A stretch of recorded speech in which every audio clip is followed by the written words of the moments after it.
Hello again and welcome back to this channel. I forgot to show you in the last video the report of the bot that I ran. So I'm making this video at a go, all these videos in one go. So I hope you watch them sequentially. And my last two videos, they took a long time, so this is not going to take any time at all. Before I proceed, this was the result. So let's quickly analyze what happened. So profit was net profit of 798. That's very poor. Then drawdown, mass drawdown was $200, which was like 16%. The drawdown is okay, but the yield is low. And then we have a profit win rate of 52%. Wow, 52% looks okay, but then this amount it made in 5 months is poor. Then looking at the months, May, June, September turned loss. Okay. Then Saturday, that's a tweezer. Saturday was a tweezer. Break even. Thursday was a loss. Sunday too was a tweezer. The last one Sunday was a losing day, I think. So let's quickly get into this. So I want to talk about, is a trend really your friend? As a Nigerian, you'll be hearing the easy adage, or what do I call it, this saying that police is your friend, police is your friend, police is your friend. But are the police really your friend? Well, it depends. People have police friends and they live happily. Likewise, people run from the police, because a police can be a good friend. Likewise, a police can hunt you even when you have not done anything, maybe for their own personal gains. That is the same thing with the trend. The trend can be your friend and the trend can be your enemy if you do not know how to be friends with the trend. Now, what is the current trend of this particular asset? We have a move up. Let me start from here. We have a move up, we have a move down. We have a move up, we have a move down. Another small move up, then another move down. If we are talking about shock and invalidation, this will be shock, right? But this will be invalidation, which means break of structure. But because it is happening in waves, and now again we have gone up, can we still make a new down? I don't know. Can we still proceed up? Maybe. But then if we move up and break this size, that will be shock for this entire move down, not break of structure, right? But that is not the point I also make in this video. Now, if we look at this trend, it's bearish. Forget everything that has happened to the left of this. Let's place our focus on everything from the right of this line. So what we have is a move down in this form. We have a move down, we have another move down, which means this is an high, a low, lower high, lower low, right? So seeing this pattern, it means the trend here is bearish. So what people do is they go on the daily time frame. I just want to use the weekly as a bigger time frame, because when we talk about the trend, people say have 3 time frames or 2 minimum. One for your bigger picture or one for your bias. So here we are using the weekly for our bias. Then they will say go on the daily to pick entries. So now our bias is bearish on the week. Now let's go on the daily. Now what people do now is, once they come on the daily, and assuming this is where the price is right now. But assuming price wasn't here at this point, price was somewhere around this point. What is the bias on this particular time frame as at this point? Let me mark it. Ignore the right now. What was the bias at this point? Now, the bias on the daily time frame was we have a low, an high, higher low, higher high, probably higher low, higher high. Then, right? The bias here was bullish, even though it was moving in a pattern that has to break down eventually, but the pattern was bullish. So assuming you that wanted to trade with a 1 week time frame, you see that the market is bearish, and as at this point, looking at all these long moves, it's also probably bearish, and then you are taking this as the correction. The mistake we make when price can then be our enemy is that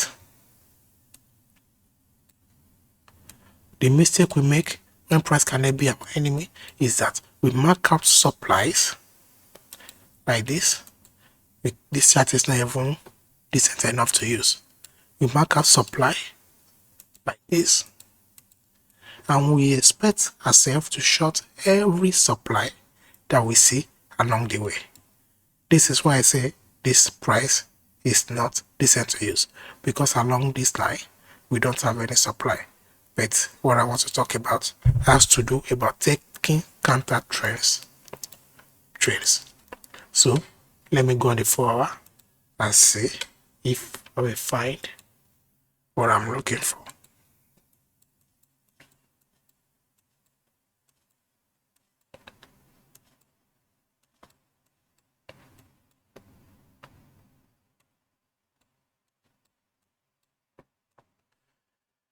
Okay, yes, I think I do. So we have a bigger time frame bias. Now we are on the lower time frame, and we know weekly is bearish, so we want to be shorting because we want to trade with the trend. Then we are marking out supply zones. Every supply zones that we see. And what we are doing even this. And what we are doing is that we want to be shorting all the supply. The market is bearish on our bigger time frame bias is bearish. So we are on the lower time frame to find entries, right? And then the market is bullish, right? On the 4 hour, the market as at this point it was bullish. So, but because our higher time frame is bearish, we started placing limits, orders on all these supplies. And what happens is we keep getting stopped out. Why? This is a mistake we are making when we say trade with a trend. The weekly time frame was bearish. It only means that if we are going to pick an entry on a lower time frame, it means we want that particular lower time frame to change its character or to change its trend, which means have a break of structure. If you look at this particular trend on the 4 hour, it was a bullish structure. Many people will be longing this and they will be making money. Whereas you are pinky counter trend short. 1 week was bearish, 4 hour was bullish. Low reversal starts from the lower time frames. If 1 week was going to or is going to flip bullish, it's going to start from even this first minute, which is 1 minute. That 1 minute reversal will lead to 5 minutes reversal. 5 minutes will lead to 15 minutes. 15 minutes to 1 hour. 1 hour to 4 hour. 4 hour to 1 day. Then 1 day to 3 days. 3 days to 1 week. Maybe 1 week to 1 month. And that is how reversal starts. So when you are bearish on the bigger time frame and you come on the lower time frame to be picking shots rather than see the trend on the lower time frame, note that okay, as at this point I am in the trade, I am in the market, price was bullish, then wait for a bullish break, wait for a bearish break in trend.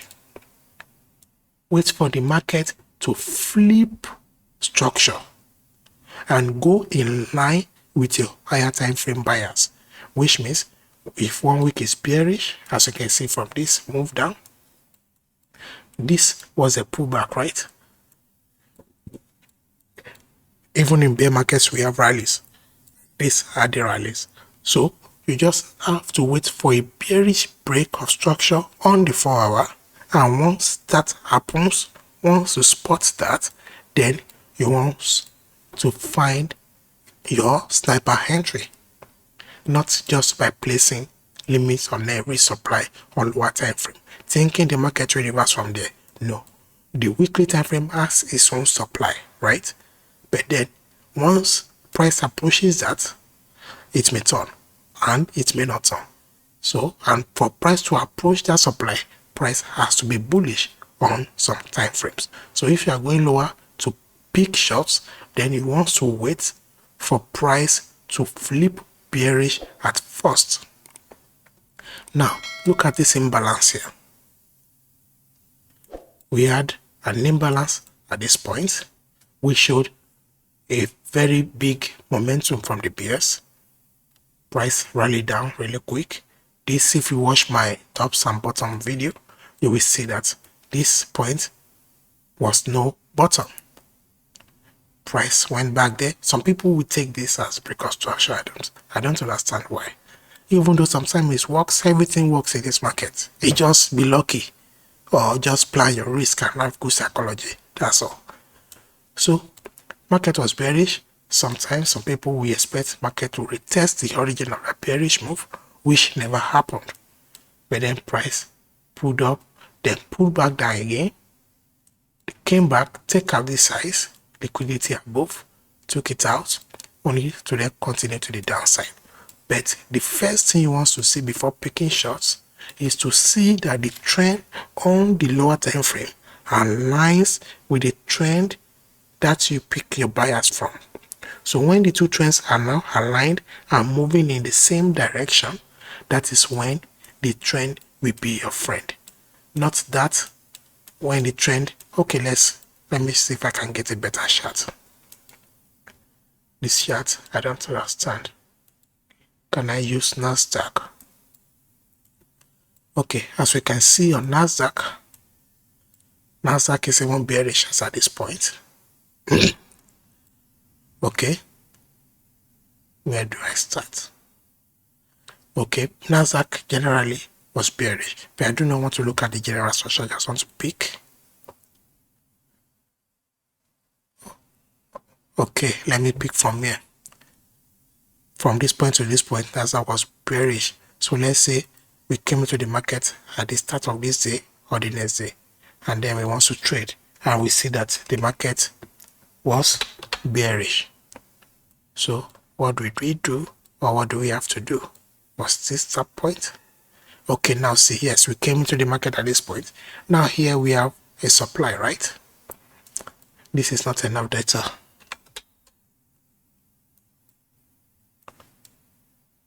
Okay, now because our daily was bearish, now we're on the 1 hour to pick entries.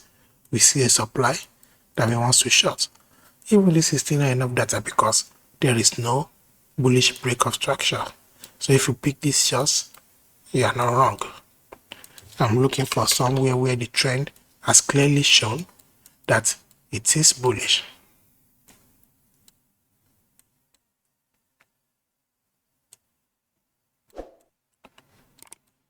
Or let me say at this point, okay, let's say this was a bullish break on the 15 minutes. And then, okay, so after seeing this break on the 15 minutes, instead of you to get bullish and pick some little swings, you are placing shorts on all other supplies that you see.